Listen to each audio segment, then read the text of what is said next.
রাজধানীর সদরঘাটে দুটি লঞ্চের মধ্যে ধাক্কা লাগার ঘটনায় সোহেল নামের এক যুবক নিহত হয়েছেন। তার সঙ্গে থাকা অন্তঃসত্ত্বা স্ত্রী রেশমা আক্তার রেবা গুরুতর আহত হয়েছেন। এ ঘটনায় নিখোঁজ রয়েছেন আরও একজন। এদিকে দিনের শেষে বৃষ্টিতে বিঘ্নিত হয়েছে সদরঘাটের ঈদযাত্রা। বুধবার বিকেল 5:30টার দিকে এই দুর্ঘটনা। নিহত সোহেল বরিশালের ভেন্দিগঞ্জের বাসিন্দা। তিনি তার স্ত্রী রেবেকাকে নিয়ে বাড়ি ফেরার জন্য লঞ্চে উঠছিলেন। আহত রেবেকাকে Sir Salimullah Medical College Mitford হাসপাতালে ভর্তি করা হয়েছে।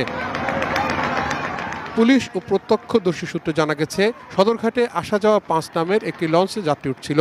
ঠিক তখন জাকির সম্রাট 3 নামের আরেকটি লঞ্চ পিছন থেকে ধাক্কা দেয়। দুই লঞ্চের মধ্যে পড়ে ট্রলারে থাকা সোহেল নিহত হন। এ ঘটনার কারণ অনুসন্ধানে কমিটি গঠন করা হয়েছে বলে জানিয়েছেন নৌ পরিবহন প্রতিমন্ত্রী রাজীব আহসান। একই পরিবারের 3 জন মানুষ ওখানে ওই জায়গাটায় ভিকটিম হয়েছে। একজন নিহত হয়েছে, যার নাম সোহেল ফকির। তার স্ত্রী আহত হয়েছেন, তিনি মিটফোর্ড হসপিটালে চিকিৎসাধীন আছেন। আর সোহেল ফকিরের যিনি নিহত হয়েছেন তার বাবা মিরাজ ফকির, তিনি নিখোঁজ আছেন।